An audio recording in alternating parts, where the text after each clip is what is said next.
आनंद सद्गुरु साईनाथ महाराज की जय। श्री सच्चिदानंद सद्गुरु अनसूय माता की जय।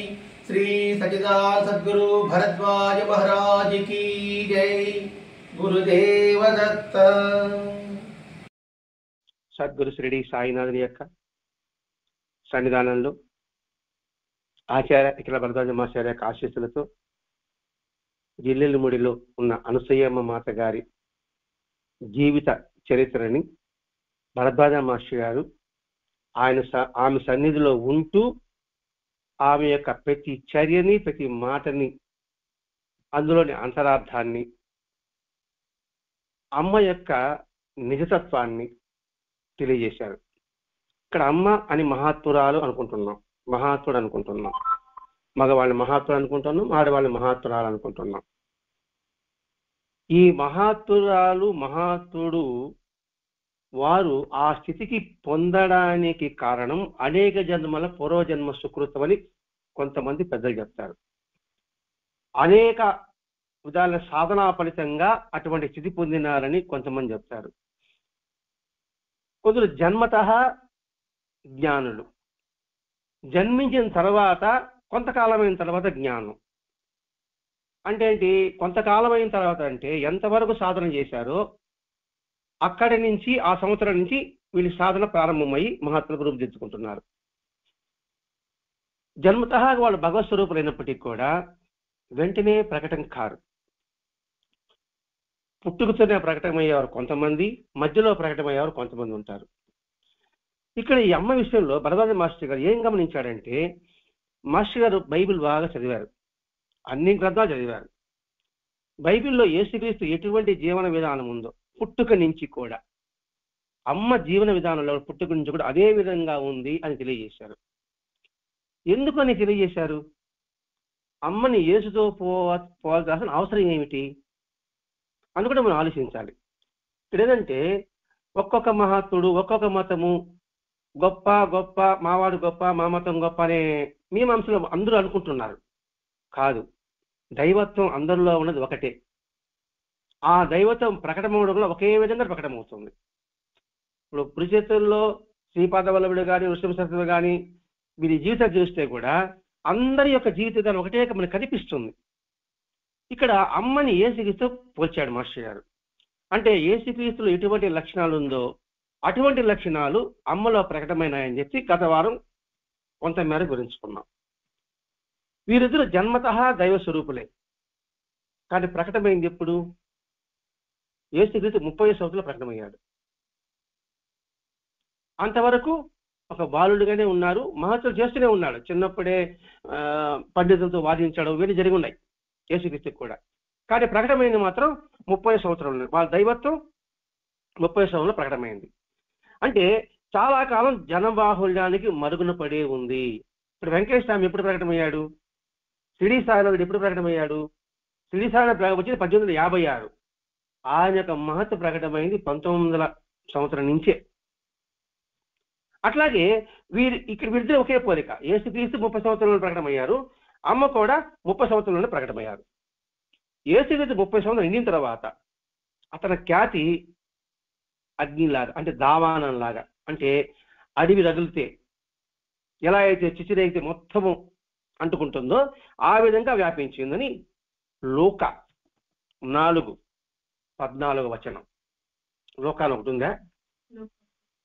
అందులో 4వ అధ్యాయం 14 ఆయన రాశాడట. అలాగే అనసూయమ్మ జిల్లెలముడిలో అమ్మగా అందరికీ తెలియడం 30 దాటాకనే. వాళ్ళ రాజమ్మ గారు చెప్పారంట, నేను 33 తరం ప్రకటమవుతానని సంగతి. ఎవరు? అనసూయ ముందుగా చెప్పుకున్నారు. స్వయంగా అప్పుడే ఆమె యొక్క మహత్యం తెలిసింది. అంటే మహాత్ములు యొక్క స్థితి ఎప్పుడెప్పుడు ప్రకటమవుతుందంటే అది దైవ నిర్దేశం అని చెప్పుకోవాలి మనం ఇక్కడ. ఎందుకంటే దైవ ఆదేశం ప్రకారమే వారు ప్రకటమవుతారు, అంతవరకు గుప్తంగానే ఉంటారు వాళ్ళు. ఎందుకు ముందుగా ప్రకటన అవ్వాలంటే, ముందుగా ప్రకటమైతే అక్కడ మూర్ఖులకి ఏం అర్థం కాదు. అంటే మనం అనుకుంటున్నాం అజ్ఞానులకి ఏమి తెలియదు, అందుకని వాళ్ళు ఒక సమయం పెట్టుకున్నారేమో. వీరిద్దరి మధ్య జీవిత విశ్వాసాలు మనకే పరిమితం కాదు, మాటల్లో కూడా ఒకే సారూప్యం ఉంది. అంటే జీసస్ బైబిల్లో ఏం చెప్పాడో అదే మాట చెప్పారు. ఇద్దరు ఏ ధర్మాల్ని ఆచరించారో అదే ధర్మాలని ఇద్దరు ఒకే విధంగా ఆచరించారు. ఒక ధర్మం ఉందనుకోండి, ఇద్దరు అదే ధర్మాలు ఆచరించారు. వాళ్ళకు ధర్మాలను ఆచరించే అవసరం లేదు. పుట్టుకొచ్చిన జ్ఞాని ఎవరు? యేసుక్రీస్తు. అలాగే రాముడు, కృష్ణుడు అందరూ కూడా. కానీ ఏ ధర్మం అయితే ఉన్నారో ఆ ధర్మాన్ని వాళ్ళు ఆచరించి చూపించారు, వాళ్ళకి అవసరం లేకపోయినప్పటికీ కూడా. ఎందుకంటే దానికి శ్రేష్ఠుడు ఏది ఆచరిస్తారో అది ఇతరుల నుంచి ఆచరిస్తారని భగవద్గీతలో కృష్ణుడు చెప్పుకున్నాడు. శ్రేష్ఠుడు గొప్పవాడు. మనకు అర్థం కావాలంటే మనకు సినిమా యాక్టర్ ఏ విధంగా డ్రెస్ చేసుకుంటాడో, ఏ విధంగా ఉంటాడో ఆ విధంగా మనం అనుకరిస్తాం. అదేవిధంగా సీరియల్లో ఎవరో ఏ డ్రెస్ చేసుకున్నారో దాన్ని మనం అనుకరిస్తాం. అంటే మనకి ఇష్టం కాబట్టి మనకి. అలాగే ఇప్పుడు మనం ఒకరు ఇష్టపడ్డామనుకోండి, వాడు ఏం చేస్తాడో అదే అందరూ చేస్తారనే ఉద్దేశంతో వారికి చేయడానికి అవసరం లేనప్పుడు కూడా మానవుడిగా జన్మించారు కాబట్టి మానవ ధర్మాలతో వాళ్ళు ఆచరిస్తారు. సింపుల్గా చెప్పుకోవాలంటే మనం ఎక్కడ పుట్టామో, ఏ ప్రాంతంలో పుట్టామో, ఏ సాంప్రదాయంలో పుట్టామో ఆ సాంప్రదాయ ఆచారాన్ని మనం అనుసరించవలే. ఇప్పుడు మనిషిగా పుట్టిన తర్వాత గురువుని ఆశ్రయించాలి. అలా లేదనుకోండి, ఇంకా గురువు యొక్క పరంపర సాంప్రదాయం అర్థం కాదు, తెలుసుకోరు, అందరూ గురువు అయిపోతారు. ఇతడు జాన్ అనే దగ్గర వెళ్ళాడు. ఎవరు? జీసస్. వెళ్ళినప్పుడు ఆ జాన్ అన్నాడు, నేనే నీ దగ్గరికి రావాలి, నువ్వు నా దగ్గరికి వచ్చావన్నాడు. అప్పుడేమన్నాడు? ఈ ఆచారం ప్రకారంగా నేను ఆచరించవలసింది. కృష్ణ భగవానుడు సాక్షాత్ అవతార పురుషుడు, మరి సాందీపాన్ని మసీదులు ఎందుకు శిష్యులకం చేశాడు? శ్రీరామచంద్ర అవతార పురుషుడు, మరి వశిష్ఠుని విశ్రామతిని ఎందుకు ఆచరించాడు? సాయినాథుడు జన్మతః మహాత్ముడు, ఆయన గురువుని ఎందుకు అన్వేషించాడు? అంటే దీన్ని బట్టి మన అర్థం చేసుకుందంటే నువ్వు ఎంత శ్రేష్ఠుడైనప్పటికీ కూడా నువ్వు ఎక్కడ ఉంటే ఆ ఆచారం నువ్వు పాటించవలసిందే. జైచాదేశ్ వైశావేశ అన్నాడు బాబా. అంటే దేశకాలానుసరించి వేషం ధరించవలసిందే. అట్లాగే ఈ జాన్ అంటే జీసస్ పోతే నువ్వే మహాత్ముడు, నా దగ్గరికి వచ్చావన్నాడు. ఈ విధంగా రామకృష్ణపురం చరిత్ర ప్రతి ఒక్క మహాత్ముడి చరిత్రలో ఈ విధంగా జరిగి ఉంది. నేను నీ వద్ద ఉపదేశానికి రావాల్సిన బాస్టిజం అంటారు కదా, కొన్నిప్పుడు బాస్టిజం అని అంటారు కదా, అది నువ్వు నా దగ్గర ఎందుకు వచ్చాను అడతాడు. అన్ని సదాచారాలను ఆచరించడం మనకు యుక్తం అన్నాడు జీసస్. మరి ఈ ఒక్క వాక్యాన్ని ఎంతమంది గుర్తుపెట్టుకున్నారు? క్రిస్టియన్స్ అనుకునే వాళ్ళు ఎంతమంది గుర్తుపెట్టుకున్నారు? అన్ని సదాచారాలను అన్నాడు. ఈ సదాచారం చెప్పలేదు, భాషిస్తమని చెప్పలేదు. పాయింట్ పట్టుకోండి ఇక్కడ. ఇవన్నీ బైబిల్ ఉంటాయి, లేకపోతే మాస్టర్ గారు రాయరండి, నువ్వు ప్రమాణం అంటాడు. అన్ని సదాచారాలను ఆచరించడం మనకు యుక్తం అన్నాడు, నాకని చెప్పలేదు. ఎవరైతే ఉన్నారో అందరికీ యుక్తమని జీసస్ చెప్పాడు. మరి ఈ మాట ఎంతమంది పట్టుకుంటున్నారు? ఎవరి ఆచరణ వాళ్ళు పాటించమనే దీని ఉద్దేశం, అంతే కదా. నువ్వు ఎక్కడ పుడితే అక్కడ ఆచరణ పాటించాలంతే, అదే మనకు యుక్తం. మనకంటే ఏమిటి? మహాత్ముడు అనదగిన వారికి ఇది యుక్తము. లేకపోతే నేను జ్ఞాని అని అనుకోండి, ఈ జ్ఞానికి ఏమిటి? ఇది యుక్తము. నేను మేధావని అనుకోండి, మేధావికి ఏమిటి? నేను గొప్ప మేధావని తలకరగడం కాదు, మిగతా అజ్ఞానం చెప్పడం కాదు. అజ్ఞానం వచ్చినప్పుడు అజ్ఞానానికి దిగి వాడికి బోధించడమే జ్ఞాని యొక్క లక్షణం, ధర్మం. అది ఇక్కడ చెప్తున్నాడు. ఇక్కడ ఆమె గృహిణిగా ఆమె ధర్మాన్ని ఎంత ఆదర్శంగా నెరవేర్చిందో చిన్నప్పటి నుంచి సన్నిహితంగా ఉన్నవారు చెప్తున్నారు. అమ్మ గృహస్థు, అందరూ అమ్మ నువ్వు ఎందుకు పెళ్లి చేసుకున్నావంటే అందరూ పెళ్లి భయపడుతున్నారు. ఆ భయం పోగొట్టడానికి అన్నారు ఆమె. గత వారం అంతా వివరించుకున్నాం మనం. పెళ్ళంటే గృహస్థ భయం అనుకుంటున్నారు, ఆ భయాన్ని పోగొట్టడానికి వివాహం చేసుకున్నాను అన్నాడు. మీకు వివాహం చేసుకునే అవసరం ఏమిటి అని అడిగారు, ప్రశ్న వేశారు. అంటే గృహస్థ జీవితం అంటే ఏదో ఒక పెద్ద బండో అని మన భావన, అందరికీ అదే భావన ఉంటుంది. ఓయమ్మ ఇది పెద్ద బండ, ఈ బది మనం భరించలేము, ఇది ఉంటే మాత్రం మనం ఏమి చేయలేము అనే భావన అందరికీ ఉంటుంది మనకి. అది పోగొట్టుకోవడానికి నేను గృహస్థ జీవితం నేను స్వీకరించానని అమ్మ చెప్పారు. అలా చెబుతూ ఆమె ఆ ధర్మాన్ని తూచా తప్పకుండా పాటించారు. దీన్ని బట్టి మనం ఏ ధర్మంలో ఉన్నామో ఆ ధర్మాన్ని తూచా తప్పకుండా పాటించాలి. తల్లి ధర్మం, తండ్రి ధర్మం, భర్త ధర్మం, భార్య ధర్మం, కొడుకు ధర్మం, కోడల ధర్మం, అత్త ధర్మం, అట్లాగే స్నేహితుడి ధర్మం, సామాజిక ధర్మం, ఆ ధర్మాన్ని పాటించాలి. అందుకే ఈ సత్యంగా చెప్పాడు మాస్టర్ గారు మనకి. ఇది మన పని కాదండి అని కాదు. నీ ధర్మం ఏది? ఎదుటివాడు ఉన్నాడు, వాడితే నీకు పని లేదు. నువ్వు సరించాలా, వాడు సరించాలా. దానికి సతీ సావిత్రి వచ్చింది, సతీ సుమతి వచ్చింది. సతీ సుమతికి అర్థం తెలుస్తుంటుంది. భర్త దురవ్యాసనుడు, కుస్తీగాడి పడిపోయాడు, వ్యాస ఇంటికి తీసుకోవాలన్నాడు. ఆయన తీసుకుపోతాను. ఏదైనా వ్యాస ఇంటికి తీసుకుపోతానని మనకి అంత పరిస్థితులు లేవు. కానీ అవి లేకనే మనం ఏదో పెద్ద భారం అనుకుంటున్నాం. ఏమంటే నా ధర్మాన్ని పాటిస్తున్నాను అంతే, ఆయన నాకేం పని. అనేటప్పటికి ఏమైంది, ఆ తర్వాత వాడికి శాపం వస్తుంది. శాపం వస్తే భర్త ప్రాణం కాపాడుకోవాలి కదా. అప్పుడు ఆ మునిని వేడుకుంటుంది. అనవసరంగా నా నోటి మాట రాదు. ఏమని వచ్చింది అన్నమాట ఆయన నోట్లో నుంచి? సూర్యోదయం అయితే గుర్తులేదు ఎవరికి. సూర్యోదయం అయితేనే నీ భర్త తల పగిలిపోతుంది. అంటే ఎత్తుకోపోతా అంటే వాడు తపస్సు చేసుకున్నా అంటే గమనం కూడా బుట్ట మీద కూర్చున్నా వాడికి వచ్చి ఆడించినాడు. కుస్తీ అది ఉండేవాడు. మీరు సినిమా చూడలేదు కదా మీరు ఎప్పుడు. సరే వినండి అన్నప్పుడు ఆ మనిషి కోపం వచ్చి శపిస్తాడు. శపించినప్పుడు ఆమె బాధపడుతుంది. ఏంటని నా నోట్లో నుంచి అనవసరంగా మాట రాదు. చూడండి ఎంత స్వచ్ఛ చూడండి. నేనేం చెప్పాను, సూర్యోదయం అయితే కదా తల బాధపడతారా అంటే నీకు ఒక ఛాన్స్ ఉంది, నీకు ఒక ఛాన్స్ ఉంది. ఎవరికి? ఆయనకి. కాబట్టి దాన్ని వినియోగించుకో. అట్లాగే మనకు భగవంతుడు ఒక ఛాన్స్ ఇస్తాడు. దాన్ని పట్టుకోకుండా అయ్యో దాని గురించి ఆలోచిస్తూ కూర్చుంటాం. ఆ అవకాశాన్ని సద్వినియోగం చేసుకున్నారు. ఇక్కడ అమ్మ కూడా ఆ ధర్మాన్ని పాటించింది. ఎట్లా అంటే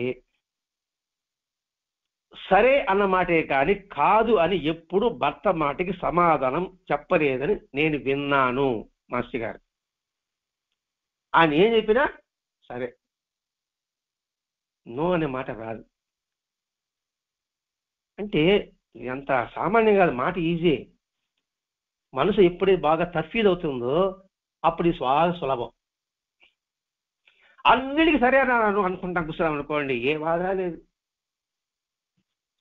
నువ్వు చెప్పావు, నేను చేశా, నష్టం వచ్చిందా రాని, లాభం వచ్చిందా రాని, నా సంబంధమే లేదు. అంటే ఏంటి? ఇక్కడ నిమిత్త మాత్రుడుగా నీ ధర్మం నువ్వు పాటించని చెప్తున్నానండి. ఇక్కడ ఇంటి పనులని కష్టం అనుకోకుండా చేసుకుంటూ అందులోనే సర్వసాధనలు ఉన్నాయి. మన ఇంటి పనిలోనే సర్వసాధనలు. సాధన అంటే ఏదో ముక్కు తపస్సు చేసుకునే కదండి. నువ్వు పాత్ర తోమడం కూడా శ్రద్ధతో తోమితే అది సాధనే. నేను సామాన్లు కడుపుతా అంటాను, పూజ సామాన్లు అంటే ఇంటి సామాన్లు కాదు. పూజ సామాన్లు కడుతున్నప్పుడు ఏ భావంతో కడగాలి నేను? ఆ భావం నాకు ఉండదు. కర్మ బట్టి ఈరోజు దాకా ఊరిపోయిందా, నేను తోమాలనా అంటా తోమే. ఏం ఫలితం ఉంటుంది అక్కడ? కాదు, ఇది ఈ పాత్రతో ఆయనకి పాద అభిషేకం చేస్తాను, ఈ అవకాశం నాకు వచ్చింది అనుకుంటే ధర్మం. అలా అనుకోమని చెప్తున్నారండి. అలాగే సర్వసాధారణ ఇమిడి ఉన్న ఆయన సత్యాన్ని మానవ జాతికి క్రియారూపంగా, అంటే క్రియారూపం అంటే పని రూపంగా దారి చూపుతూ ఈనాటికి ఆమె అలా ఆచరించింది. ఇప్పుడు పెళ్ళైన వాళ్ళు ఆమె తిరిగిపోతారు, అమ్మా మాకు మార్గం ఏమిటమ్మా అని. మన బట్టి పోతాం అనుకో, మాకు మార్గం ఏమిటమ్మా అంటే జపమాల దిప్పు అడ్డిప్పు అని అబ్బాలే అని చెప్పినారు అనుకుంటారు. ఆమె చెప్పింది మగవాడికి ఏకపత్ని వ్రతం, ఆడవారికి పాతివత్యం. ఈ రెండే మార్గాలు మనం ధరించాలంటే. ఇది అవగాహన ఉంటే పెద్ద కష్టమేమం కాదు. అంటే ఇంతకుముందు గతంలో సంస్కారాలు ఉన్నాయి, అవి పనిచేస్తూ ఉంటాయి. అది గుర్తొచ్చినప్పుడు ఆ సంస్కారాన్ని అలగ తీసుకొని ఇప్పుడు ప్రయత్నం చేయాలి. ఈ ప్రయత్నంలో కష్టమే, నష్టమే. అంటే మొట్టమొదటిగా దెబ్బలు కదా ఇవే. ఆ కష్ట నష్టాన్ని ఇష్టంగా ఆయనకు అర్పించంగా చేయగలిగితే ఈ జన్మకి ధన్యం. ఇది అమ్మ చెప్పడం. మగవాడికి చెప్పున్నారు, ఒక ఆడవాడికి చెప్పలేదండి. మగవాడు అనుకోండి, వీడి ధర్మం ఏది, ఆ ధర్మం ప్రకారంగా నడుచుకో. ఇంతకన్నా గొప్ప సాధన ఇంకోటి లేదని చెప్పడమే ఇక్కడ అమ్మ ఉద్దేశం అండి. ఇక్కడ సగుణోపాసనలో విగ్రహాన్ని మనం ఏ విధంగా దేవుని ప్రతిరూపంగా చూస్తామో అలాగే భర్త రూపాన్ని, భార్య రూపాన్ని. వివాహంలో ఇద్దరు మాలను మార్చుకుంటారు. అంటే ఉద్దేశం ఏంటి? మహావిష్ణువు లక్ష్మి, శివుడు పార్వతి, అలా ఉంటే మాలను మార్చుకోవాలి.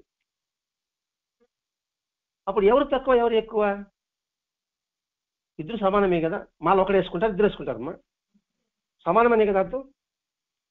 మరి దాంపత్యం సమానంగా ఉండాలి కదా. కష్టాల్లో ఇద్దరు చేతులు పట్టుకు ఉండాలి కదా. మన కష్టం వస్తే ఇవి చేయడం, సుఖం వస్తే దగ్గర తీసుకోవడం. అందుకే అండి వివాహ జీవితం అనేది అద్భుతమైన ఆశ్రమం. ఇది గృహశాస్త్రం అనేది. అది చెప్పడం కోసం వివాహం చేసుకోవాలని అమ్మ చెప్తున్నాను అంటే దాన్ని బట్టి అర్థం చేసుకోండి. గతం ఎందుకు ఎలా ఉన్నా మనకు తెలియదు. మన బుద్ధి అంతా వక్ర బుద్ధిలో ఉండింది, పారేస్తాం. ఇక్కడ నుంచి ఈ క్షణం నుంచి అయినా మనం క్రమబద్ధం నేర్చుకోవడం మన ప్రయత్నం. ఎందుకంటే మనం తరించాలి, మనం చూసి ఇతరులు తరించగలగాలి. ఇలా ఆదర్శపరంగా అయితేనే వసుదైక కుటుంబం అవుతుంది. అప్పుడు సర్వేజన సుఖినో భవంతు, లోకా సమతా సుఖినో భవంతు అనే మాటల్లో కాకుండా చేతల్లో ఉంటుంది అని చెప్పడమే ఇక్కడ మాస్టర్ గారి గ్రంథం ఇవ్వడం ఉద్దేశం కూడా అదేనండి. ఇప్పుడు ఆ రెండు పెద్దలు ఎప్పుడూ చెప్పారు, ఏ కాలంటే వస్తుంది. దాన్ని కానీ పట్టుకుంటే మనం ఇలా ఉండం. మన గ్రామం ఇలా ఉండదు, మన రాష్ట్రం ఇలా ఉండదు, మన దేశం ఇలా ఉండదు, మన ప్రపంచం ఇలా ఉండదు. సర్వేజన సుఖినో భవంతు, లోకా సమతా సుఖినో భవంతు అంటే నీళ్ళ కొట్లాడుకుంటాను నీళ్ళకి. మరి ఏంటి సనాతన ధర్మం అంటున్నాం అంటే పైకి అంటున్నాం మనం. అది హృదయపూర్వంగా మన హృదయంలో పదిలపరచుకోవడానికి మనం ప్రయత్నం చేయాలి. మిగతా వాళ్ళతో మనకు పని లేదు, మన వరకు మనం ప్రయత్నం చేద్దాం, మన వరకు మనం ఆదర్శంగా ఉంటాం. అందుకని మాస్టర్ ఎందుకంటే సత్సంగం ఇస్తాడు చెప్పండి. ఇక్కడ సగుణోపాసన విగ్రహాన్ని ఏ విధంగా అయితే ఆరాధిస్తావో ఆ విధంగానే ఆ వ్యక్తిని భర్తకు చేసే సేవ కావచ్చు, భార్యతో సహచరం కావచ్చు. ఇక్కడ భార్య అంటే ఎవరండి? కామపత్ని కాదండి, ధర్మపత్ని అంటారు. చూడండి మన మంత్రాలు చెప్పాడు, ధర్మపత్ర సహితంగా అంటారు. చూడండి అయ్యో విన్నారు ఎప్పుడన్నా? నీ ధర్మం నువ్వు నిలబెట్టడం కోసంగా నీకు భార్య నీకు వచ్చింది అనే ధ్యాస ఈ పురుషుడు ఉండాలి. ఎందుకంటే నేను ధర్మకార్యాలు చేయాలన్నా, పూజలో కూర్చోవాలన్నా కూడా భార్య లేకపోతే నాకు అర్హత లేదే. మరి అటువంటి భార్య పట్ల నువ్వు ఏ విధంగా ఉండాలి అర్థం చేసుకోవాలి పెట్టాడు. అది చెప్తున్నాడండి ఇక్కడ. శ్రీరామచంద్ర అవతార పురుషుడు అడవులు పంపించాడు సీతని, అశ్వమేధాన్ని చేయాలి. మరి భార్య పక్కన లేదే. ఇప్పుడు ఏం చేశాడు? పక్కన పెట్టుకున్నారు. ఈ భావం ఉన్నప్పుడు భర్త భార్య విషయంలో పట్ల ఎలా ఉంటాడండి? ఇది చెప్పడమే మాస్టర్ గారి ఉద్దేశం, మహాపిల్లకి ఉద్దేశం అంటే అదే. ధర్మాన్ని ఆచరించు. ఏం చెప్పాడు?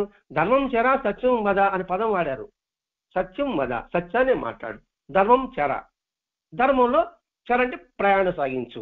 మనం చెర చేపెట్టేశాం, ధర్మాన్ని బందీ చేసినాం. సత్యం వధ కాకుండా దాకా ఒత్తి చేసాం, వధ అంటే నరికేసాం. ఆ నరకడము చెరకడము పట్టేసి దాన్ని ఆచరించడం చెప్పడానికి కోసమే మాస్టర్ గారు ఈ సత్సంగాన్ని మనకి అందించారు. ఇలా భర్త చేసే సేవ అని ఎప్పుడు అమ్మ అంటూనే ఉంటుంది. పెళ్ళిళ్ళు జరిపించేటప్పుడు, పిల్లల చేత నోమును పట్టించేటప్పుడు ధర్మాన్ని తూచా తప్పకుండా నడిపిస్తుంది. అంటే పెళ్లిల్లో కానీ మంత్రాల్లో కానీ ధర్మం ఖచ్చితంగా ఉంటుందని దాన్ని మనం తెలుసుకోలేకపోతున్నాం. ఇక్కడ చూచా తప్పక అనే పదం వాడుతున్నాడు. అంటే ఏమిటి? 6 100 106 చేయవలసింది అర్థం. హాస్యంగా చుమ్మినా చచ్చినా చేయమని అర్థం. చూచా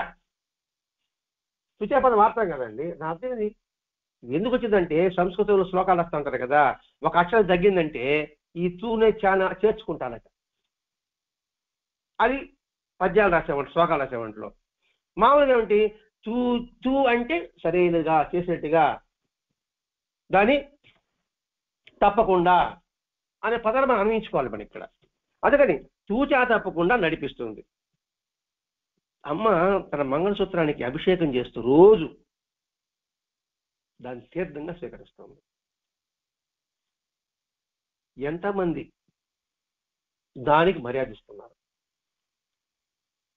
తీర్థ సంగతి పక్కన పెడదాం. ఎంతమంది ఆ మంగళసూత్రానికి మర్యాద ఇస్తున్నవారు ఎంతమంది ఉంటారు? సేవలు ఉన్నారు, నేను లేరని చెప్పడం లేదు. ఇక్కడ ఎంతమంది ఉంటారు? కాలం మారిందన్నారు. కాలం ఎప్పుడు మారదు, మనుషులే మారారు. కాలం ఏడ మారిందండి? ఎండాకాలం మారిందా? ఎప్పుడు ఎండ అప్పుడే వచ్చింది కదా. మరి ఎండాకాలం డిసెంబర్లో వచ్చిందా? చలికాలం మేలో వచ్చిందా? రాలేదు కదా. మళ్ళీ కాలం మారిందంట. కాలం ఏంది మారేది? కాలం మారలేదు, నీ మనసు మారింది, మనసుతో పాటు మనుషులు మారారు. ఇప్పుడు ఆమె ఎందుకు అలా చేస్తుంది? ఆ మంగళసూత్రానికి అభిషేకం చేసి ఇప్పుడు చేసి తీర్థం దాని చెప్పే ఉద్దేశం కాదండి. మనం దాన్ని గౌరవిస్తే చాలు, సిగ్గుగా తగ్గించకుండా.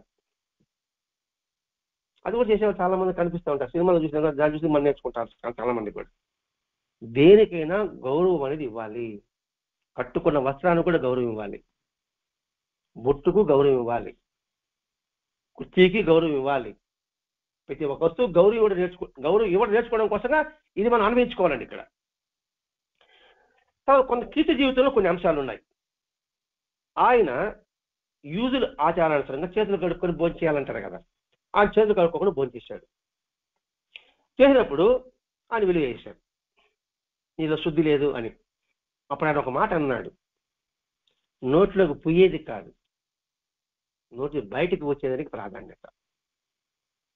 బైబిల్ చెప్పున్నాడు ఈ మాట. మాటగా చెప్పిందండి, నేను బైబిల్ చదవలే. బైబిల్ పుట్టేది అడగపోతాను నన్ను తెల్లున్నారా. లోపలికి పోయేది కాదు, బయటకు వచ్చేదానికి ప్రాధాన్యత. ఎంత బాగుంది చెప్పండి. అంటే బాహ్య శుద్ధి కాదు కావాల్సింది, అంతఃశుద్ధి కావాలి. ఎలా శుద్ధిగా తిన్నావు కాదు, తిన్నావు మాట ఎలా ఉండాలి, అది ముఖ్యం. యేసు ప్రభువు చెప్పుకున్నాడు. మరి ఈ వాక్యాన్ని ఎంతమంది మహాత్ములు చెప్పలేదు? మాటలు ఆచితూచి మాట్లాడు ఎంతమంది చెప్పలేదు? శుభానే పలకరా అన్నాడు, మరి ఎంతమంది శుభం పలుకుతున్నాం? ఈ గ్రంథమంతా మాస్టర్ గారు మనకి ఎందుకు అందించాడంటే, జిల్లాల సమ్మేళనంలో మనలో మార్పు కోరుకుంటున్నాడు. ఆయన కోరుకుంటున్నాడు, మార్పు కోరుకుంటున్నాడు. మరి ఆయన ఇష్టపడినప్పుడు, ఆయన కోరుకుంటున్నప్పుడు మనం ఆయన కోరికను మన్నించాల్సిన అవసరం ఉందా లేదా? అయితే ఈ పుస్తకం మన చేతికి వచ్చి ఉన్నదండి. మాస్టర్ గారు ఎన్ని ఉన్నాయి, అన్నీ అయిపోయినాయి. మన సమయానికి ఈ పుస్తకం ఎందుకు ఇచ్చాడు అంటే, ఇన్ని చదివారా వాళ్ళు? అద్దా ఏమీ లే, చదివినారంతే. సరే దీనివల్ల ఇస్తే ఏమన్నా కాస్త మార్చారేమోనని ఆయన తపన, ఆయన వేదన. సరే బయట వచ్చేది ఎలా ఉన్నారని. ఇలాగే ఆయన రోగ నివారణ చేయటం, ఉపన్యాస దినాల్లో తన శిష్యులతో బోధన చేయించడం, వాటి తీవ్ర విమర్శకి గురయ్యాడు. ఎవరు గురయ్యింది? నేనా? ఎవరు చెప్పండి అమ్మా, ఎవరు గురయ్యిందా? ఏమా ఇప్పుడు ఈనా ఏంది? మీరు ముందే చెప్పారు చేతులు కడుక్కోకపోతే అది వెలివేశారని చెప్పారు. తర్వాత ఏం చెప్తున్నాను, జనానికి రోగ నివారణ చేశాడు ఆయన. తర్వాత ఉపాధిలో తన శిష్యులతో బోధన చేయించడంలో చేస్తే ఆయన ఇంకా తీవ్రంగా విమర్శించారు. ఎవరిని? అమ్మ చెప్తే కదా మీరు.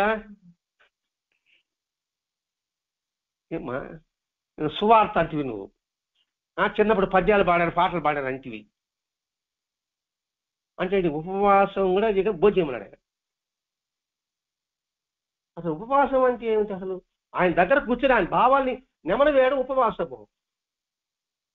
అలాగని ఆనందం లేదని చెప్పేసి ఉపవాసం అని ఏదో అప్పుడప్పుడు మీటింగ్లు పెడతాడు, ఉపవాస ప్రార్థనలు ఏదో పెడతా ఉంటారు. అవునా? ఏంటి దాని అర్థం?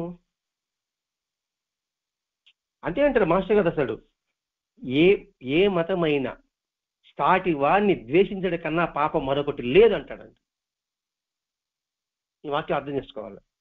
ఏ మతమైనా సాటి వారిని ద్వేషించడం కన్నా మహాపాపం ఇంకేం లేదన్నాడు. మరి ఎవరిని ద్వేషించుకుంటున్నా చెప్పండి? ఏ మతం వాళ్ళు అంటే ఒక మతం చెప్పడం నేను, హిందూ మతం వాళ్ళు వీళ్ళు చేసిస్తున్నారు, వాళ్ళు వచ్చి వీళ్ళు చేసిస్తున్నారు, వీళ్ళు వచ్చి వాళ్ళు చేసిస్తున్నారు. కానీ సాయి మతం మానవ మతం. ఆయన సాయిబు అంటారు కూర్చుంటారు. ఆయన సాయిబు అయితే మనకి ఎందుకు? ఆయన చెప్పిన మాట్లాడడం అది చెప్పండి. తర్వాత సామరస్యం చెప్తున్నాడు ఆయన. ఆయన హిందువా ముస్లిమా క్రిస్టియన్ మనకేం సంబంధం అని. మరి హిందువు ముస్లిము క్రిస్టియను అనేక సాంప్రదాయాలు ఉండేవాళ్ళు ఏం చేసుకుంటున్నారు? అడ్డుగోళ్ళు కట్టుకుంటున్నారు, తెరలు కట్టుకుంటున్నారు. నువ్వు గొప్ప, నేను గొప్ప, నువ్వు తక్కువ, నేను ఎక్కువ అనే సంగతి. అదే భగవంతుడు కోరుకునేది. మరి సాయినాథుడు ఏం చెప్పాడు? మాస్టర్ ఎందుకు మాస్టర్ గారు సాయినాథుడు ఎందుకున్నారు? ఇందుకేనండి మాస్టర్ గారు కూడా వెలిగేశారు బ్రాహ్మణ కులం నుంచి. ఆయన బ్రాహ్మణుడు, వైష్ణవ బ్రాహ్మణుడు. ఆయన కూడా యేసు ప్రభు దగ్గరనే ఎవరింటి కూడా పోవడం, ఎక్కడికి తినడం, అందరు తిరుగుతా ఉంటే నువ్వు బ్రాహ్మణుడు కావని విలేశారు వాళ్ళ కులం అంతా. కూర్చొని పెట్టాడు అందరినీ. బ్రాహ్మణుడు అంటే ఏది చెప్పన్నాడు ఒంగోళ్ళని. ఎవరు సామాన్యం చెప్తారు? ఆయన ప్రమాణం ఏంది? వేదంలో తీసుకొస్తాడు. నువ్వు వేదం చదివావు, మరి నీకెందుకు గుర్తు రాలేదు? ఇప్పుడు భగవద్గీత అందరూ చదువుంటారు, పెద్ద మహాపడి చదువుంటారు కదా. కృష్ణుడు ఏం చెప్పాడు? నువ్వు ఏ రూపంలో ఏ విధంగా ఆరాధించినా అది నాకే చెందుతుందని చెప్పాడు కృష్ణ భగవానుడు. నువ్వు ఏ రూపాన్ని కొను రూపం, ఆ రూపంలో అంటే నేను ప్రసన్న అవుతానని చెప్పాడు. అన్నప్పుడు నేను ఈ రూపాన్ని పెట్టుకున్నా, ప్రార్థిస్తున్నా, నా భక్తి ఆయనకి ఎందుకు అందదు? ఏరా ఇబ్బంది పెట్టుకున్నావా అని మీరంటే ఎట్లా? ఎందుకు చెప్తానంటే నువ్వు బాబాను పూజిస్తున్నారే, నువ్వు బాబా చదివా కదా. ఏం చెప్పాడు? బాబాను పెట్టుకున్నా నేను. నీకేనా? ఆయన పెట్టుకున్న తర్వాత నాలో సత్ప్రవర్తన ఉందా లేదా? లేకపోతే చెప్పు, అడుగు. లేకపోతే అడుగు, అప్పుడు సమానం చెప్తాం. కృష్ణుడు ఏదైనా మా ప్రేమతత్వం ఉన్నాడో ఆ ప్రేమతత్వం నేను ఉన్నప్పుడు ఆయన పూజిస్తేమి, ఇదే చెట్టును పూజిస్తే, పుట్టను పూజిస్తే నీకెందుకు అని చెప్పేవాడు. వాడు ఒప్పుకుంటాడా? ఒక బ్రాండ్ వేసుకున్నాడు కదా, ఆ బ్రాండ్ కోసంగా దానే పట్టుకుంటాడు అనమాట. ఈ వద్దని చెప్తున్నాడండి. యేసు ప్రభు కష్టాలు పడ్డాడు. ఈ మూఢనమ్మకాలు నిరసించినప్పుడు యేసు ప్రభు కష్టాలు పడ్డాడు. అలా వెరి నమ్మకాలని ఆయన దాన్ని నిరసించాడు కూడా. ఎంత శ్రద్ధగా ఆచరించాడో అంతగా ఆయన మామూలు సదాచార ధర్మాలను ఎంత శ్రద్ధగా ఆచరించాడో అంతగా వెరి నమ్మకాలను కూడా ఆయన అంతగా నిరసించాడు. మాస్టర్ గారు బైబిల్ చదివి ఇక్కడ పోలుస్తున్నాడు మహాత్ములతో కూడా. మరి బాబా కూడా మూఢనమ్మకాలు నిరసించలేదా? వివేకానందుడు మూఢనమ్మకాలు నిరసించలేదా? అలాగే ఆనందమాయ మాత ఆమె మూఢనమ్మకాలు నిరసించలేదా? మరి వాళ్ళు నిరసించినప్పుడు, యేసు నిరసించినప్పుడు, మరి యేసు వేరు వాళ్ళు వేరు ఎలా అవుతారు? ఒకే పని మీ ఎదురు చేసినప్పుడు మీరు వేరు వేరు ఎలా అవుతారు? ఇది మనం తెలుసుకోవాలండి. మిగతా సంగతి మనం పక్కన పెట్టేయండి. ఈనాడు అమ్మల గురించి కూడా అలాంటి విమర్శలు చేశారు. ఎవరు? ఆనందమయ అంశం మాత్రం గురించి కూడా అలాగే విమర్శలు వచ్చాయి. యథార్థం తెలుసుకోకుండా విమర్శించడం ఆనాడు ఉంది, పొరవ. అది కూడా చెప్పండి. అది కూడా అసలు ఈనాడు కూడా ఉంది. యథార్థం తెలుసుకోకుండా ఇది ఆధ్యాత్మిక గురించే కాదు, మహాత్ముల గురించే కాదు, మన వాళ్ళకే చూద్దాం. మనం 10 మంది ఇటు కూర్చున్నాం. ఈ 10 మందిలో యథార్థం తెలుసుకొని మాట్లాడుతున్నామా, తెలుసుకోకుండా మాట్లాడుతున్నామా? ఒప్పుకుందాం కాసేపు. మీరున్నారేమో, నేను లేదు, ఎందుకు వచ్చిన గొడవ? మీరందరూ యథార్థంగా మాట్లాడతారు, నేను యథార్థం తెలుసుకోకుండా దురుసుగా మాట్లాడేస్తాను. ఆనాటికి ఈనాటి వరకు ఉంది అని చెప్పినప్పుడు మన ఎంత జాగ్రత్తగా ఉండాలి. నిజం తెలుసుకుని మాట్లాడు. మనకి సాధన అంటే 50 పడలేదండి. ఇది నేర్చుకుంటాం మనం.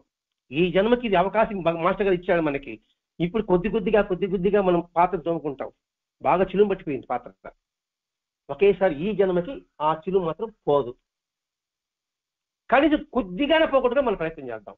ఇందులో మనం వీలు కాని అంశాలు ఈరోజు మనం ఏం చెప్పుకున్నామా? వీలు అవుతుంది. ఆనాడు ఉంది, ఈనాడు ఉంది. అలాగే అమ్మ కూడా అందరిళ్ళకి పోయేది, వర్ణ సంకలనం చేస్తుంది అంటే ఈ వర్ణాన్ని చెడిపేస్తుంది. ఎవరంటే వాళ్ళు ఆడిస్తూ ఉండే, ఎవరంటే వాళ్ళు పోతా ఉండే. ఇటువంటి అర్ధరహితమైన ఆరోపణలు చాలా ఉన్నాయి.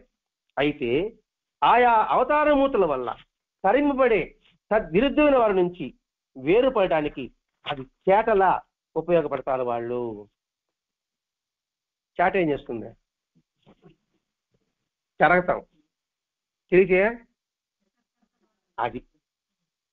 ఆయన దగ్గర ఉండే వాళ్ళు ఇవన్నీ వాళ్ళు ఉపయోగపడుతున్నారు. చెత్త కొట్టుకొని పోతా ఉన్నది, మంచి మాత్రం వాళ్ళ సందులో ఉన్నారు. ఇక్కడ ఏంటి మేధావులు వెళ్ళిపోతాడు, మూర్ఖులు ఉన్నారు ఆయన పక్కన. ఇదొకటి ఇక్కడ ఇక్కడ ఇది మాత్రం జరగాలి. ఇక్కడ మూర్ఖులు లోపల ఉన్నారు, మేధావులు బయటపోతా ఉన్నారు. సరే, వాళ్ళ మేధావులు మన మూర్ఖులు. ఇటువంటి విమర్శలు వింటే విమర్శ, కంటే విమర్శ లేదు. పదం చూడండి, వింటే విమర్శ, కంటే విమర్శ లేదు. అంటే ఆ ఇంట్లో మాట చూడింటే విమర్శ చేస్తాం, నేరుగా చూస్తే విమర్శ ఉండదు. అది కంటే అంటే డెలివరీ కాదండి. కంటే అంటే చూస్తే అని అర్థం. వింటేనే విమర్శ చేస్తాం, కానీ చూస్తే విమర్శ ఉండదు. సత్యం మనకు కనిపిస్తుంది కదా, కానీ చూడడానికి ఇష్టపడం, వినడానికే ఇష్టపడతాం. మనం అది మార్చుకుందాం. మనం ఒక ఆదర్శంగా ఉండాలని మాస్టర్ గారి తపన అండి. ఆ తపనకి, ఆ వేదనకి ఎంత మేర కృషి చేస్తాము నాకేం కనిపించలేదు. నేనే అది నా సంగతే మాట్లాడుతున్నాను, నా వల్లే కావడంలే. ఆ నచ్చిన పని చేయలేకపోతున్నా. ఆయన క్షమాపణ చెప్పుకుంటున్నా రోజు. నువ్వు నాకేం పని ఇచ్చావు స్వామి, నేనేం నా వల్లే చేత కాలేదు అని చెప్పుకుంటున్నా. విన్నవాడు విమర్శిస్తాడు, కన్నవాడు వివరిస్తారు. ఇది అమ్మ చెప్పడం. విన్నవాడు విమర్శిస్తాడు, చూసేవాడు వివరిస్తాడు అన్న వాక్యాలు యథార్థాలు. ఇవేమన్నా బైబిల్ ఏం చెప్పారు? కళ్ళున్నా చూడలేరు, చెవులున్నా వినలేరు అని ఉంది బైబిల్లో. సరే, అనే జీసస్ తన కాలపు మూర్ఖుల గురించి అన్న మాటలే ఈనాడు వర్తిస్తున్నాయి. ఆయన చెప్పిన మాట, కళ్ళున్నా చెవులున్నా అది ఏం ఉపయోగం? ఉపయోగమైంది. కళ్ళు చెవులు ఇచ్చున్నాడు భగవంతుడు, మరి ఎలా? సత్యాన్ని దర్శించాలి కదా, మరి నిజాన్ని వినాలి కదా. అంటే అమ్మ మాత్రం ఒప్పుకోలేదంట ఆ మాటకి. ఏమని? కళ్ళు నా చూడలేరు అంటే ఒప్పుకోలేక, వాళ్ళకి నేను అమ్మనేరా, వాళ్ళకు నేను సకాలంలో సంస్కరించి వస్తుంది నేనే. మన రివర్స్ వచ్చింది ఇక్కడ.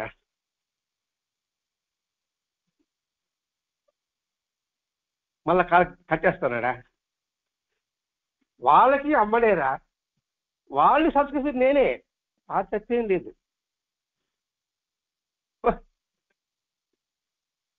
వారికి ఆ దృష్టి నేనే ఇవ్వాల. ఎందుకు ఇవ్వలేదంటే అవసరమైనప్పుడు ఇస్తాడంట, తోచినప్పుడు ఇస్తాడంట. అంటే ఏంటి? వీళ్ళు సంకల్పం ఉంటే అది జరుగుతుందా? అది అంటుంది. ఎవరు? అమ్మ, ఏం కాదు. మూఢనమ్మకాలను స్వార్థం కోసం వాటి సంఘంలో ప్రచారం చేసి ప్రజలను గురువులమంటూ మోసం చేసే వారి వాదాన్ని బట్టబయలు చేయడంలో క్రీస్తు చేసినాడు, అమ్మ చేసింది. ఏసుక్రీస్తు కూడా పాప పరిహారం కొంటేనే నువ్వు దేవుడి దగ్గరికి పోతావు ఉన్నారు ఎప్పుడన్నా బైబిల్లో? ఉన్నారప్ప? ఏం బాగినట్టు వాళ్ళగా, అందరికన్నా ఈ మేలుగా వాళ్ళగా. అది మూఢనమ్మకం అవునా కాదా? కానీ అడిగే ధైర్యం ఎవరికి లేదు. అడిగి నరకాలు పోతాడేస్తాడు, భయం వేస్తుంది. ఇక్కడే భయం వేస్తుంది మనకి. అది కేసుకి నిరసించాడు కదా, అది చెప్పరు. అది నిరసించాడు కాబట్టే రాజు దగ్గర ఫిర్యాదు చేశాడు. వీళ్ళు డబ్బులు రావడం లేదే, వీళ్ళు అడ్డుపడతారండి నీ సంగతి. అందుకని సిలువ వేసుకున్నారు. ఆయన ఎవరు సిలువ వేసిపోయాడు? మన కోసమే సిలువ పడ్డాడు. ఒరే పాపిస్తున్నారు, ఆ పాపం మీకు అంటకూడదు. మీరు నన్ను తిట్టారు కదా, ఆ పాపం మీకు వస్తుంది కదా. మన పాపం రాకుండా ఆయన ఆయన ఆయన అనుభవించాడు అనమాట. మరి ఆయన అనుభవించాడే, ఆయన కృతజ్ఞత మనకుందా? ఏసులు సిలువ వేసుకున్నాడు కాదండి, మళ్ళా కెరీటం పెట్టుకున్నాడు. కనీసం ఒక గుడ్డు సుది గుచ్చుకుంటే మనకి ఎలా ఉంటుందండి? మేకులు గుట్టారంటే దాన్ని ఒకసారి హృదయంతో దర్శించండి, చూద్దాం. రెడ్డు కాలు మీద మేకులు గుట్టాడంటే ఎవరి కోసం గుట్టుకుంటున్నాడని ఎంత బాధ ఉంటుంది. అది గుర్తుపెట్టుకుంటే ఇతరుల పట్ల మనం ఎలా ఉంటాం? అదండి. ఉరికి ఆయన ఆరాధించడం భజించడం కాదు. అది ఏసన్న కావచ్చు, ప్రవక్తన కావచ్చు, భావన ఎవరైనా కావచ్చు కాక వాళ్ళ యొక్క జీవిత విధానాన్ని దర్శించాలి, హృదయంతో దర్శించాలి.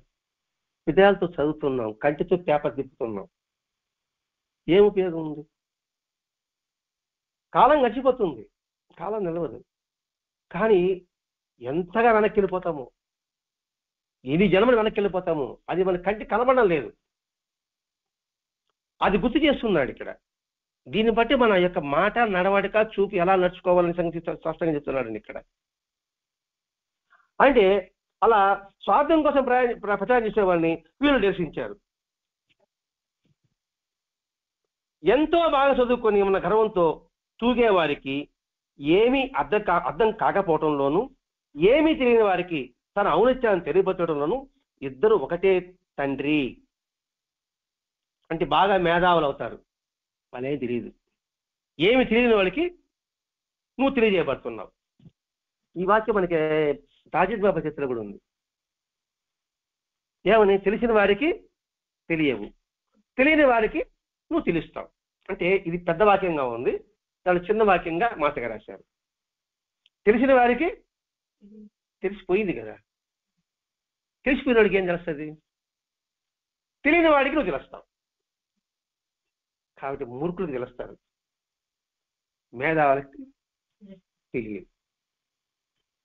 అందువల్ల మేధావులైన వాళ్ళంతా కూడా మీకు తెలుసుకోవాల్సిన అవసరం లేదని ఉంటారు. వాళ్ళు వాస్తవం చెప్పినా కూడా గ్రహించలేరు. కాబట్టి మనం మూర్ఖులుగానే ఉంటాం ఆయన దగ్గరగా. తెలియాలనుకుంటే మనం ఆయన దూరం అయిపోతాం. మనం తెలియని వారికి తెలిసేది నీవే, తెలియని వారికి తెలిసేది నీవే, తెలిసిన వారికి తెలియవేమో అని అమ్మని కీర్తించాడు ఒక ఆయన రాజు. అంటే దీన్ని బట్టి మనం అర్థం చేసుకోవాల్సిన ఒకటే, భగవంతుడు ఎప్పుడూ కూడా ఆర్తుల్ని ఆదుకుంటాడు. జీసస్ గారి అమ్మ కూడా ప్రత్యేకంగా పాపను ఉద్ధరిస్తానంటుంది, ప్రత్యేకంగా పాపులనే ఉద్ధరిస్తానంటుంది. ఇంత రివర్స్గానే ఉంది. ఇప్పుడు అందరూ ప్రత్యేకంగా పాపులనే ఉద్ధరిస్తానంటు అంటారు. ఆమె అంటుంది, అర్హత గురించి మాట్లాడితే 7వ మైలు దాటి ఒక అడుగు కూడా ఎవరు ఇక్కడికి రాలేరు. అంటే ఇక్కడ 7వ మైలు ఉందండి, బాపట్ల నుంచి వెళ్తున్నప్పుడు 7వ మైలు అంటే అక్కడి నుంచి లోపలికి పోవాలి. ఇప్పుడు కారు జాతకు అనుకోండి, కారు జాత జిల్లులు అనుకుందాం. ఇక్కడ ఎన్నో మైలు అంటారు? 3వ మైలు ఏంటి మేడం? 1వ మైలు పాతకాలం అనేవాళ్ళు. 2వ మైలు, 2వ మైలు, ఇది 2వ మైలు అనేవాళ్ళు అనమాట. ఇప్పుడు 2వ మైలు నుంచి అర్హత ఉండేవాడు ఈ దర్జాలో కూడా రాడు అని అమ్మ చెప్తున్నారు. అర్హత ఉంటే అని మాట్లాడితే ఇక్కడ వరకు కూడా రాడు. తల్లికి తప్పే కనిపించదు, అమ్మ చెప్పిన మాట. ఎందుకు నవ్వుతున్నారు? తల్లికి తప్పే కనిపించదు. మీకెందుకు నవ్వచ్చు నాకు అర్థం కాదు. తల్లికి అందరి బిడ్డల మీద ప్రేమ సమానమే. అయినా సరైన మార్గంలో పోయేవాడి గురించి కంటే తప్పుదారి పట్టిన వాళ్ళ గురించే ఎక్కువ ఆలోచన, శ్రద్ధ అవసరము. బాగా చదివేవాడి గురించి ఎవరు పట్టించుకుంటారు? చదవడం గురించి మనం బాగా పట్టించుకుంటాము. మా ఇంటి నలుగురు పిల్లలు ఉన్నారనుకోండి, ఎవడు బాగున్నాడు వాడి గురించి మనం మాట్లాడుకుంటాము, వాడి గురించి మనం ప్రేమగా చూసుకుంటాం కదా. అలాగే ఆమె పరిస్థితి. 99 మంది న్యాయ స్వభావాలు పశ్చాత్తాపం అవసరం లేని వారి కోసం కంటే, ఇది బైబిల్ అన్నమాట, 99 మంది బాగా మేధావులు, వాడికి పశ్చాత్తాపం అవసరం లేదు వారికంటే ఒక్కడున్నాడు పాపి, వాడి గురించి స్వర్గంలో ఎదురు చూస్తూ ఉంటాడంట. ఆ పాపి గురించి ఎదురు చూస్తూ ఉంటాడంట అన్నాడు క్రీస్తు. ఆరోగ్యంగా ఉన్నవాడికి డాక్టర్తో ఏం పని ఉంది? సింపుల్గా అయితే ఆరోగ్యం డాక్టర్ పనిలే. అనారోగ్యం ఉన్న వాళ్ళకే, జబ్బుగా ఉన్న వాళ్ళకే డాక్టర్ అవసరం. నేను సన్మార్గులం కోసం, ఉద్ధరించడం కోసం నేను రాలే. ఎవరు చెప్పిందా? జీసస్. నేను సన్మార్గం నేను రాలా, పాపులను పశ్చాత్తాపం చెందడం కోసం వచ్చా అన్నాడు. మార్కు 2:17. మార్కు ఒకటి ఉన్నదా? లోకామారిగా నోట్ చేసుకోండి. ఈ మార్కు, ఈ లోక, ఈ బైబిల్, ఈ మత్తయి, ఇవన్నీ ఈయన చదివాడు భరద్వాజ మాస్టర్ గారు. ఎప్పుడు చదివాడు? చదివిన గుర్తుగా సమయానికి దాని సందర్భంగా రావాలి కదండి. ఇప్పుడు మాస్టర్ గారి స్థితి ఏంటి అసలు? ఆయన లభించడం ఎంత పురదన సుకృతం. ఇక్కడ లోక అన్నాడు, ఇప్పుడు మార్క్ అన్నాడు, మత్తయ్య అన్నాడు. మరి ఇన్ని పుస్తకాలు ఎట్లా చదివాడు? వాటి ముఖ్య అంశాలు జీడిపప్పు తీసి మనకు అందించాడు. మార్కు 2:17 మళ్ళీ చెప్తున్నాం, నేను సన్మార్గం ఉద్ధరించడం కోసం కాదు నేను వచ్చింది, పాపులను పశ్చాత్తాపం చెందించడం కోసం వచ్చాను. పాపులని పశ్చాత్తాపం చెందించడం కోసం. పదం చూడండి, ఇక్కడ వారితో తప్పు తెలుసుకోవాలనేట్టుగా నా లీల చేస్తున్నా. ఈ పాయింట్ కొట్టుకోవాలి. అంతేగాని పాపలు ఉద్ధరిస్తాడని కాదండి. ఇక్కడ అటు అనుకోపోతారు, పాపలుగా మనం ఉద్ధరిస్తాడే, ఇంకేముంది, ఏం చేయకపోయినా పశ్చాత్తాపం చెందించడం కోసం నేను వచ్చా. అందుకు వాళ్ళు లీలలు చేసేది. వాళ్ళ పరితాపం రావాలి, తన తప్పుతో తెలుసుకోవాలి అని మార్కు 2:17 చెప్పుకున్నారు. అలాగే పతనమైన ఒక స్త్రీని బైబిల్లో అందరూ రాళ్ళతో కొట్టాలు చంపాలని ప్రయత్నం చేశారు. విన్నారు ఈ పట్టణం? బైబిల్లో ఒక వేశ్యని అందరూ ఆ ఊరు వాళ్ళంతా కలిసి చంపాలని, అంటే ఈ ఊరు యాస ఉంది కాబట్టి ఈ ఊరిలో చెడిపోతున్నారు. ఊరి చెడిపోతుంది మనం బాగుంటే, మనం శుద్ధంగా ఉంటే వాటి మనకేం పని? అర్థమైందా లేదు? ఇక్కడ బ్రాంతి కొట్టు పెట్టారు, దాన్ని బ్రాంతి తాగవాలంటే వాటిని కొట్టు ఎత్తుకెళ్ళిపోతాడు, మూసి ఎత్తుకెళ్ళిపోతాడు. ఆయన కొట్టి చంపాలని అందరూ ప్రయత్నిస్తే యేసుకి అడ్డొచ్చాడు. మీలో లేశమైన పాపం లేని, లేశమైన అంటే ఏంటి? అనుకోవాలి, వెంట్రికలు 1,00,000 వంతు అనుకోవాలి మనం. లేశమైన అంటే ఇసుకలో 1,00,000 వంతు అనుకోవాలా. లేశమైన పాపం లేని వాడు ఉంటే మొదట రాయి వేయండి అన్నాడు. ప్రతి ఒక్కడ ఎలా ఉంటుందండి? మనసులను ద్వేషించడానికి కదా, పైకి లేకపోయినా షోకు కొట్టాడు ఏమనేసి, కానీ మనసు చెప్తున్నా ఏం లేదు కదా అనుకుంటాను, అయిపోయారు ఆ పని. ఒక్కడు కూడా రాయలేదు. ఇది మనకి సద్గురు శాస్త్రిలో కూడా వచ్చింది. అంటే ఇక్కడ చూడండి, అంటే లేశమైన పాపం చేయడం ఏమన్నా లేవు కదా అనుకున్నప్పుడు మనకెందుకు ద్వేషాలు, మనకెందుకు కోపాలు? ఇప్పుడు నేను పని చెప్పాను, మీరు చేయలేదు, నేను సరైన కోపం వస్తాను. నేను ఆలోచించకపోతే నేను కూడా ఒకసారి పని చేయకుండా ఉంటాను కదా. ఉంటాను కదా, ఖచ్చితంగా ఉంటాం. అన్నప్పుడు వాళ్ళు పొరపాటు చేసి ఉంటారు కదా అనుకోండి, కోపం ఉండదు. అందుకండి ఆత్మవిమర్శ, ఆత్మ పరిశీలన అందుకని అప్పటికప్పుడు చూసుకోవాలి. అన్నప్పుడు ద్వేషము ఆవేశాలు ఉండదు. క్షణికావేశంలో ఏమేమి మాట్లాడుతున్నామో, ఏమేమి చేసుకుంటున్నామో తర్వాత ఆలోచించి పశ్చాత్తాపడితే ఉపయోగం ఉండదు. అప్పటికే దాటిపోయింది మాట తోట. అది జీవితాంతం మనకు అట్లే ఉంటుంది, నువ్వెంత కలిసినప్పటికీ కూడా. ఇది చెప్తాడు. నువ్వు లేసమన్నాడు, ఏమన్నాడు, ఎవరు ముందుకు రాలే. పాపపుణ్యాలకు ఆధారమైన గుణాలను ప్రసాదించిన భగవంతుడే మంచి చెడుకు బాధ్యుడు. ఈ రెండు నీవి కావనిపిస్తుంది నాకు అంటుంది అమ్మ. పాపపుణ్యాలకు ఆధారమైన గుణాలను ప్రసాదించిన భగవంతుడే కారడు. ఇది పాపమైనా పుణ్యమైనా అట్టినప్పుడు నిమిత్తమతడు ఉండొచ్చు కదా, నువ్వు నీకే సంబంధం అంటే ఉండొచ్చు కదా, నువ్వు రెండింటిని ఒకే విధంగా చూసుకోవచ్చు కదా నువ్వు. మరి నువ్వు నన్ను తిట్టి నీ మీద నాకెందుకు పాపం వస్తుంది? బాధ్యుడు ఆయన కానీ అనేసాం కదా, మరి ఆయన బాధ్యుడు. ఆయన చిత్తాడు కొంత తిట్టాడు. అదే ఈరోజు ఒక సూక్తి, మీరాబాయి కృష్ణుడు ప్రార్థిస్తున్నట్ట, నువ్వు నన్ను పలకరించకపోయినా పర్వాలే, నువ్వు నాకు దర్శనం ఇవ్వకపోయినా పర్వాలే, నాకు నీ అనుభవాలు ఇవ్వకపోయినా పర్వాలే, కానీ నేను మాత్రం నీ ఆత్మశక్తుడిని. అది నిజమైన భక్తి. ఇక్కడ ఆత్మశకుడు అంటే ఏంటి? ప్రియుడు ప్రియురానా? ఆత్మశకుడు, ఆత్మతో సన్నిహితం, స్నేహితం, రూపంతో కాదు, కృష్ణుడి రూపంతో కాదు, నీ ఆత్మతో నేను ఎప్పుడు సన్నిహితంగానే ఉంటాను. మన కృష్ణుని ఆత్మ ఎటువంటి ఆత్మ? ప్రేమతత్వం. నాకెందుకు ద్వేషం? నువ్వు మాట్లాడకపోతే నాకెందుకు? నేను నీ ఆత్మ సన్నిహితంగా ఉండా. నువ్వు నాకేమి ఇవ్వకపోతే నాకెందుకు? నీ ఆత్మ సన్నిహితంగా ఉన్నా. ఇది మనం అన్వయించుకోవాలి ప్రతి ఒక్కరి విషయంలో కూడా. అండి మీరు నాతో మాట్లాడలేదు, మీరు నాకే సంబంధమా? నీ ఆత్మతో నీకు ఎప్పుడు సన్నిహితంగానే ఉంటా, నీ పట్ల ఎప్పుడు ప్రేమగానే ఉంటా, ఎప్పుడు అభిమానంగానే ఉంటా, అనురాగానే ఉంటా. నువ్వు మాట్లాడు నాకే సంబంధం. నేను దాంతో కనెక్షన్ పెట్టుకున్నాను. ఆ కనెక్షనే నన్ను ఉద్ధరిస్తుంది. అది మీరాబాయి చెప్పింది. ఎంతటి అర్థాలండి అది. ఇక్కడ విషయం, ప్రతి ఒక్క విషయం కూడా మనం అన్వయించుకుంటూ రావాలండి. ఇక్కడ ఈ రెండు నీవి కాదనిపిస్తుంది నాకు. అందుకే ఎవరు ఎవరిని విమర్శించడం ఆమె సహించదు. ఎవరిని చూస్తావు? నీ ఆత్మ నువ్వే విమర్శించుకుంటావు, నీ చేత నువ్వే కొట్టుకుంటున్నావు. నీకే కదా నొప్పి. అందుకే ఎవరిని విమర్శించినా ఆమె సహించదు. ఇది వెంకటేశ్వరం చెప్పుకున్నాడు.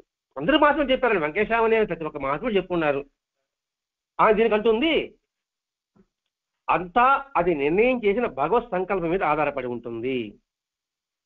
ఆ సంకల్పతరణంగా ఆ సమయంలో ఆయా పనులను జరిపిస్తూ ఆయా పరిస్థితులను కల్పిస్తూ సృష్టిలో ప్రతి పరిణామాన్ని విధించడమే తన విధానంగా చేసుకుంటుందని, దానిని విధి అంటామని, అవన్నీ నిర్ణయించేది ఎవరంటే అంతా అయినది అర్థం కానిది అయిన అమ్మ.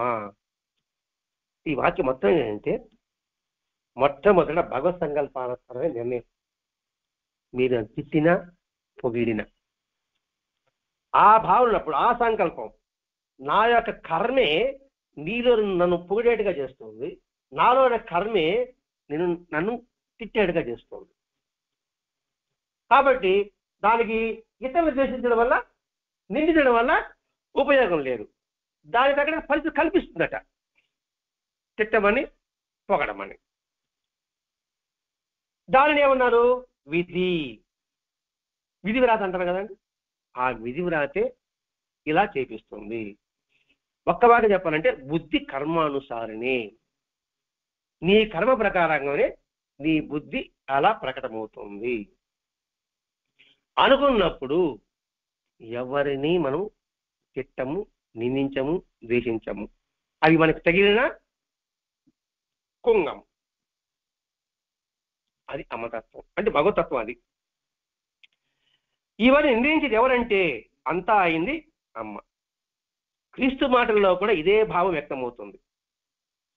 ఎవరికైతే ఉన్నదో వాడికి అది ఇవ్వబడుతుంది, ఎవరికైతే లేదో వాడి దగ్గర నుండి వాడికి ఉన్నట్లు కనిపించేది కూడా తీసేసుకోబడుతుంది. అంటే ఏది ప్రాప్తమో అది నీకు వస్తుంది, ఏది ప్రాప్తం కాదో నీకు రాదు. మన భాషలో చెప్పుకోవాలంటే క్రీస్తు కూడా అది భగవన్ నిర్ణయంలో బ్రాకెట్లో పెట్టాడు మన మాస్టర్ గారు. మన ఇక్కడ ఎవరికైతే ఉన్నదో బ్రాకెట్లో భగవన్ నిర్ణయంలో వాడికి ఇవ్వబడుతుంది, అంటే అది ఇవ్వబడుతుంది. ఎవరికైతే లేదో వాడి దగ్గర నుండి వాడికి నా దగ్గర ఉన్నట్టు కనిపిస్తుంది, కానీ అందులో లాగేస్తాడు. నీకు అది ప్రాప్తం లేదు. ఇదే జీసస్ మరణానికి కారకుడు ఎవరు? సిలువేయడానికి కారకుడు ఎవరు? జూడాస్. వాడి పేరు జూడాస్. అతడు వంచింపడానికి భగవంతుడే కారణం అన్నాడు యేసుక్రీస్తు. నన్ను అంటే నన్ను తప్పులు చెప్పాడు కదా, దానికి కారణం ఎవరు? ఆయన మీద చెప్పెట్టుకోలే, జూడాస్ మీద చెప్పట్లా. భగవంతుడి తిని ఇలా ఉంది. అలాగే పీటర్, అది కూడా మన సినిమాలో ఉంటాం. ఏం చెప్పాడు? ముందుగా చెప్పాడు, 3 సార్లు కోడి కూసే లోపల నేను తిరిగిదంటాను అని చెప్పేసినాడు. మరి అత్యంత సన్నిహితుడు, అత్యంత శిష్యుడు ఎవరు? ఈ పీటర్ కానీ జూడా కానీ. కష్టం వచ్చినప్పుడు పాడేవాడు లేదు. మరి ఆయన దగ్గర ఎంతటి ఫలితం ముందు ఉంటారు, ఎంత చేస్తుంటారు? ఆ మాట ముందుగా చెప్పాడు. నేను ఉండను అనుకుంటూనే ఉన్నాడంట. నేను అలా ఉండనులే అనేసి, కానీ అలాగే ఉన్నాడు. ఎవరయ్యాడు? నా మీద చేశాడు. అంటే దాన్ని కూడా భగవన్ నిర్ణయంగా తీసుకున్నాడు యేసుక్రీస్తు. ఈ విషయమే సిద్ధార్థుడు తీసుకున్నాడా లేదా? సిద్ధార్థుడు శాంతిచరిత్రలో అతడు మామూలు తిరుగుతున్నప్పుడు అదే ఊళ్ళో పిచ్చోడు వారు ఉంటాడు అన్నమాట సిద్ధార్థుడు స్వామి. ఆయనేసి దొంగ అని చెప్పేసి బట్టలు చెప్పేసి పట్టుకొని పోయారు. పట్టుకొని బాగా వాసన పెట్టారు. నేను ఒకడు వచ్చాడు, దొంగ కాదా మహాత్ముడు అన్నప్పుడు వాళ్ళు కాళ్ళ మీద పడ్డారు ఆయన మీద. అప్పుడు ఆయన ఒక మాట అన్నాడు, నా కర్మ మీలో ప్రవేశించి నన్ను కొట్టించింది. మీరు నాకే నమస్కారం పెడుతున్నారు, నా ప్రారంధాన్ని మీరు తీసేశారు కాబట్టి మీకు నమస్కారం అన్నాడు ఆయన. అర్థమైంది మీకు? కాలేదు. నా కర్మని మీరు ప్రవేశించాలని కొట్టారు. కొట్టిన నొప్పులు అనిపించాను కదా, నా ప్రారంభం పోయింది కదా, కాబట్టి నేనే మీకు నమస్కారం పెట్టాలి, మీకు కాదు మీరు నాకు నమస్కారం పెట్టాల్సి ఉంది. ప్రతి ఒక్కటి భగవంతుని నిర్ణయం అని సిద్ధారూఢ స్వామి ఏం చెప్పాడు, యేసుక్రీస్తు అది చెప్పాడు కదా. అప్పుడు సిద్ధారూఢ స్వామి వేరు, యేసుక్రీస్తు వేరు ఎలా అంటాను చెప్పండి? ఒకే వంట ఒకే పదార్థాన్ని మీరిద్దరు కలిసి ఒకే రకంగా తయారు చేశారంటే వేరే చెప్పగలమా? ఇది అంతే. అంటే ఇక్కడ చూడండి, మహాత్ముడి విషయంలో సారూప్యం ఎలా ఉంటుందో ఇక్కడ జిల్లేల మీడియమ్మ విషయంలో ఎందుకు మాస్టర్ గారు యేసుక్రీస్తు పోల్చ వచ్చిందో ఆయనకి ఎరుక. అంటే ఇప్పటి కాలానికి అందించాలనుకున్నాడేమో, అందుకని ఆయన యేసు ప్రభుతి అమ్మతో పోల్చాడు. పీటర్ జాగ్రత్తగా పడాలనుకున్నా కూడా ఆ సమయం అట్లాగే జరిగింది. అంటే శివుని ఆజ్ఞ అనేదే చిన్న వాక్యాలు చెప్పుకోవాలంటే ఇది. అలా అన్నప్పుడు మన ప్రతి ఒక్క విషయంలో మన భావాలు ఎలా ఉంటుంది, ఎలా ఉంచుకోవాలి అనే విషయం చెప్పడమే ఈరోజు అమ్మ యేసుక్రీస్తుల సారూప్యాన్ని మాస్టర్ గారు చెప్పాడు. ఇది పార్ట్ 2. వచ్చే వారం ఇంకా 3 పేజీలు ఉన్నాయి ఈ అధ్యాయం. ఆ 3 పేజీలు ఏం చెప్తాడో వచ్చే వారం తెలుసుకుందాం. స్వస్తి. శ్రీ సచిదానంద సద్గురు సాయినాథ్ మహారాజ్ की जय. श्री सच्चिदानंद सद्गुरु जिले माता की जय. श्री सच्चिदानंद सद्गुरु भरद्वाज महाराज की जय. गुरुदेव दत्त.